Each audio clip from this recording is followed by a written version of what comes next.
Cartoon நெட்வொர்க்கை பொறுத்தவரை original ஷோஸே ரொம்ப மலை மாதிரி வச்சிருக்காங்க. அதெல்லாம் அழகா ரீஜனல் லாங்குவேஜ்ல டப் பண்ணி போட்டாலே அவங்களோட ஆடியன்ஸ் ரொம்ப சூப்பரா பார்ப்பாங்க. ஓகே, அனிமி டெலிவரி பண்றது நல்லதுதான். ஆனா போட்டிக்கு பண்ணா எந்த அளவுக்கு கரெக்டா வரும்னு தெரியல. பட் இன்னும் கொஞ்சம் நினைச்சு பாருங்களேன். ஆல்ரெடி இவங்க தமிழ்ல பார்த்தா டாக்ஸிக்கா ஸ்ப்ரெட் பண்ணுவாங்க அப்படின்னு சொல்லிட்டு ஒரு சில பேர் சொல்லிட்டு இருக்காங்க. அவங்க எல்லாம் ஃபர்ஸ்ட் எபிசோட்ல இருந்து பார்த்து இப்போ 1000 தாண்டி போயிட்டு இருப்பாங்க. சில பேர் வீக்லி எபிசோடுக்காகவே வெயிட் பண்ணிட்டு இருப்பாங்க. அவங்க கிட்ட போய் இந்த 800வது எபிசோட்ல இருந்து பார்த்தவங்க கான்வெல்லாம் பண்ணாங்கன்னா எப்படி இருக்குன்னு நினைச்சு பார்த்தாலே சிரிப்பு அடக்க முடியலன்னு சொல்லலாம். அண்ணா, நீங்க அனிமி ஃபேன் தானே?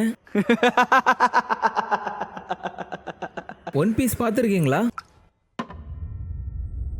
ரொம்ப சூப்பரா இருக்குண்ணா. தமிழ் டப்ல வேற லெவல்ல பண்ணியிருக்காங்க. ஆக்சுவலாக பார்த்தீங்கன்னா நருட்டோ மட்டும்தான் நல்ல அனிமி அப்படின்னு சொல்லி நினச்சிட்டு இருந்தேன். ஒன் பீஸ் பார்க்க இன்னும் வேற மாதிரி இருக்குண்ணா. அதுவும் லூஃபியோட கியர் 5 மோடு பார்த்தீங்கன்னா எந்த ஒரு எதிரியுமே அவன் கிட்டவே வர முடியாது.